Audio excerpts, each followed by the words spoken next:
position here, which I used a lot as Barker actually in the show, was because it was basically the same size or type of weapon.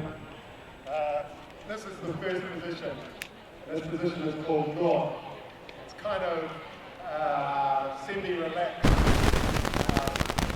at ease kind of equivalent. North. And actually before that, I'll just take you through the various parts. On a real Taha, this head part here is carved, and it's got a face on both sides with a protruding tongue sticking out, that one. As you see us do a fair bit. And that is called the Ufukul, sorry, or the head. And then usually after the head there's a bunch of feathers sticking up. And the feathers are kind of like little things to, because you can probably still shaking a few bit too doing this called the knee. And it's kind of to potentially distract your opponent, so they might go down and go, oh, nice feathers, bang. Feathers, they're called the feathers. Name Jamal is just in my mind, I think it's Awa. And then there's the body of the car, which is called the Sinana, which means body. And then there's the last part, the blade here. It's called the low. And the end. So the blade part obviously is hitting. We don't let go of it, it's not a spear. And we don't, except for on like very, very rare occasions, I've only seen it once, you put the tongue in the ground. Because it's essentially a part of you when you have to be so familiar with your weapon that you're going out to war with it, and it's like your genealogy, you're carrying your genealogy with you so you don't throw it away. With this weapon at least. So the tongue part also, and I'll show you a bit later, is for thrusting as well as the end part here. I'm just going to be like the mixtape version. We also have some footwork that we do. A lot of them, you martial arts guys probably recognise some of them from other forms, like a foot sweep, or even one where you go in behind your leg and you lean on it. On this part of there. On this part of the front leg. Do you want me to hold the microphone for you? So yeah, maybe. I'm not going to walk around. Yeah. Anyway, he flaps them down with the knee. I'm moving quite a lot. No, that's okay. Movement. Also,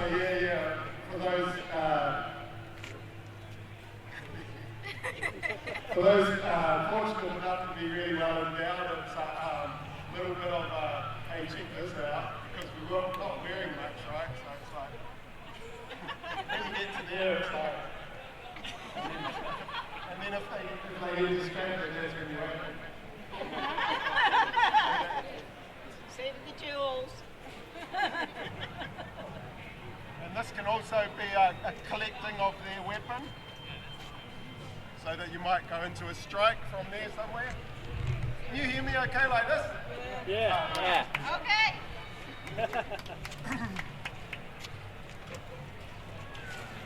Another one of our foot movements is just essentially a moving one, which we take a lot of our movements from our animals. This is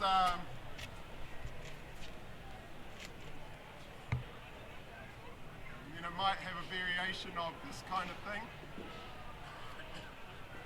which is essentially just you can keep eye contact with them and check out the ground. Like, there we go, a bit of a change going on.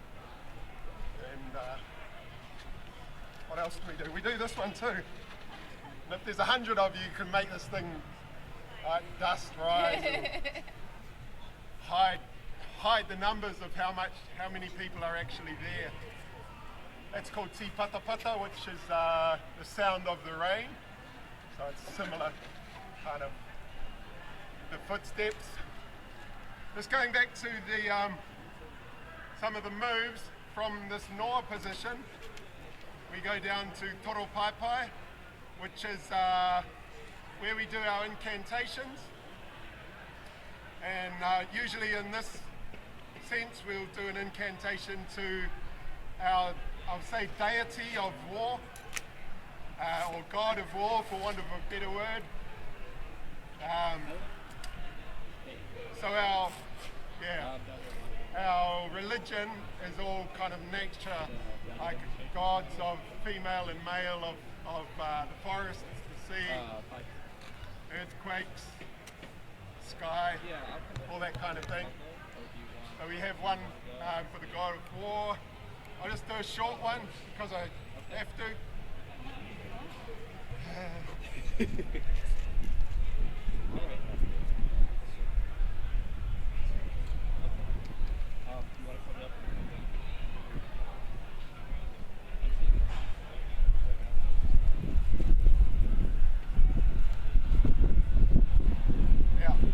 So from Toro Pai Pai we go up to a position called Hawaii 2. This is when we're just running through moves.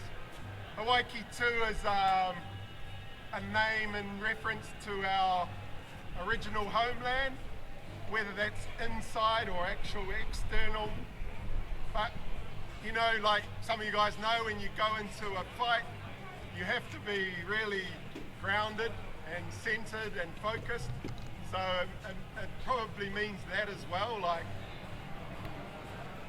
be grounded and centered and focused, don't be distracted. Hawaii 2. It's also potentially a net block if there's a kind of lateral or horizontal shot coming in here. Some people do it up here, some people do it here. Might be a block for up here as well. Hawaii 2 goes to Mangopare. Mangopare is a type of, like a hammerhead shark, you can probably tell. So that's a head block kind of coming in here. I think a lot of them were like quick, you know, don't give it time to slide down onto your fingers kind of thing. Mangopare, Mangopai, another type of shark. We have this thing that's called a causative prefix in English, but it's fucker in our language. So this one here is fucker pai pai. So it's heading back to here, which was toro pai pai. So causative prefix, it's getting closer to toro pai pai, fucker pai pai, and that's the one we generally move around in. Not so much maybe in a fight, might be this one here. Then we go down to Huanui, which is can be a block too, to something over there. Huanui, then Whitiapu, which is, you know, blocking something coming in there. And then Popotahi, which is kind of our neutral in terms of fighting. Popotahi. Then I'll just take you into some, all our blocks strikes as well. And let's see.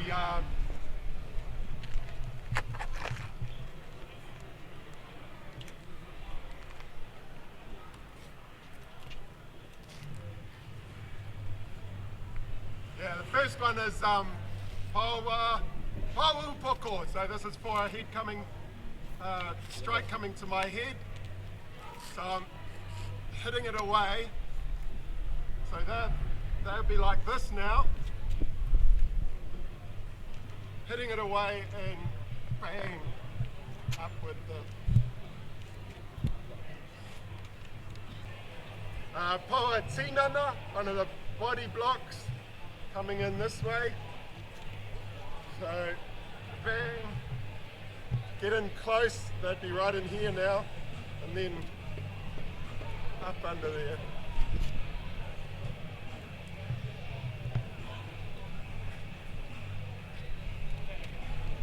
Whew, haven't warmed up. Then we have a few different leg blocks. I'll show you. Yeah, one down here. This block. Yeah, here, and then they might have come down in here, and then so every block is essentially just the first part is a block, second part is a strike. Head strikes, there's that kind of little one, probably almost the equivalent of jabs.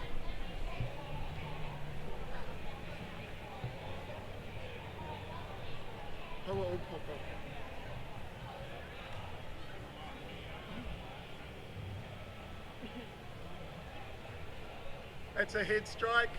This is a neck strike, for kaki.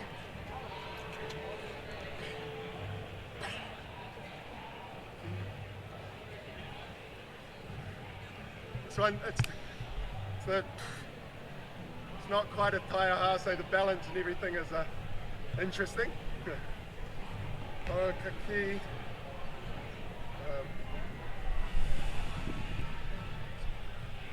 I think Poa Tinana is the same sort of thing, just lower down. And then the leg strike, one of the leg strikes. So it's like taking out one knee, bang, they might go down a bit. Take out the other knee, they're right down, flip it over, grab their head. Ooh. Whatever. Ooh. Yeah. I'll show you one more of the strikes. This one's called Hue Tangaru. Starts here, this one goes there.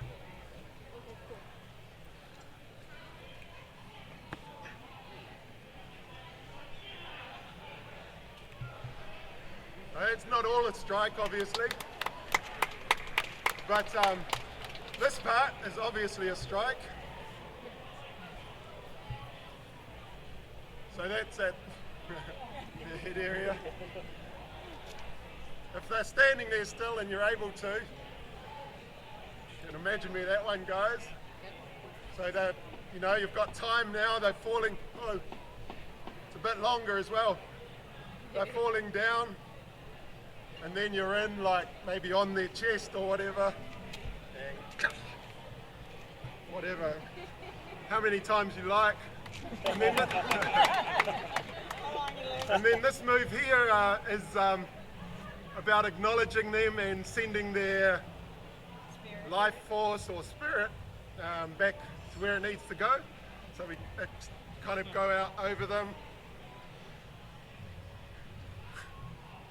So it's like, yeah, I think they did something like that in Avatar. They might have pinched it. Yeah. So even though it's your enemy, it's a kind of an acknowledgement that we're all part of the same life force, and just that respect. Is that all right? Yeah.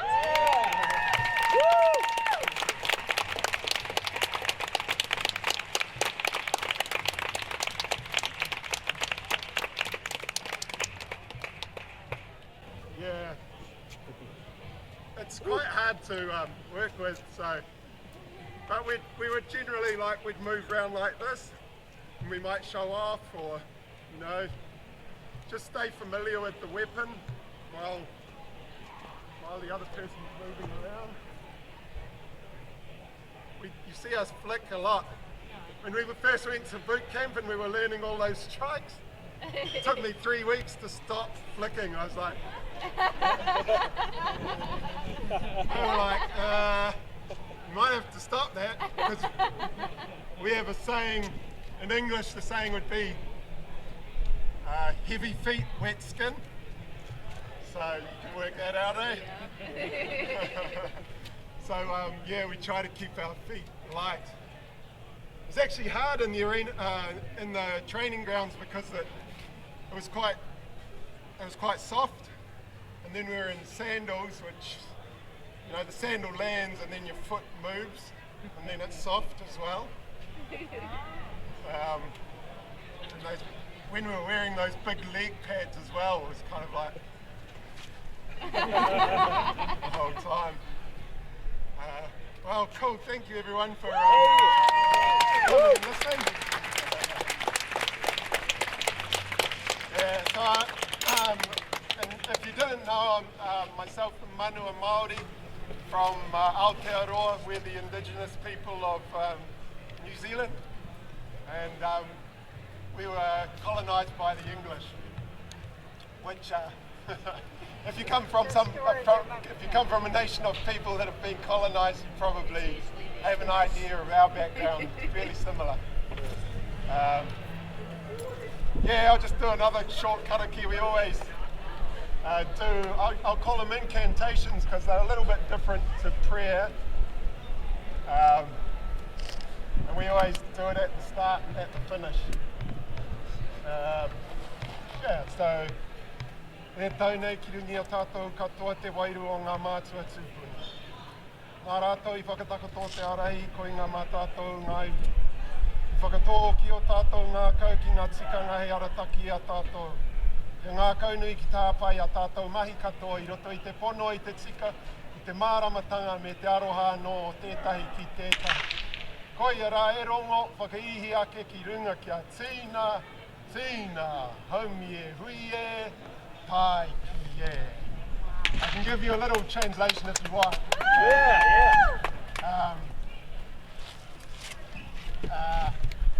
It's kind of like the way our ancestors did things has settled upon us.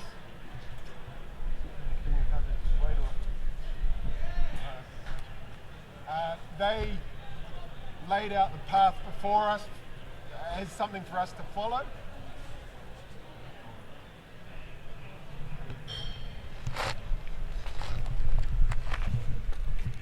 Yeah, they planted in our hearts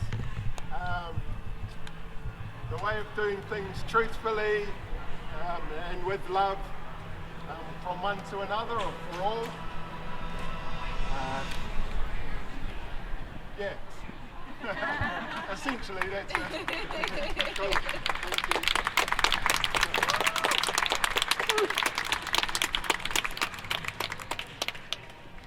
I'm not sure what's next.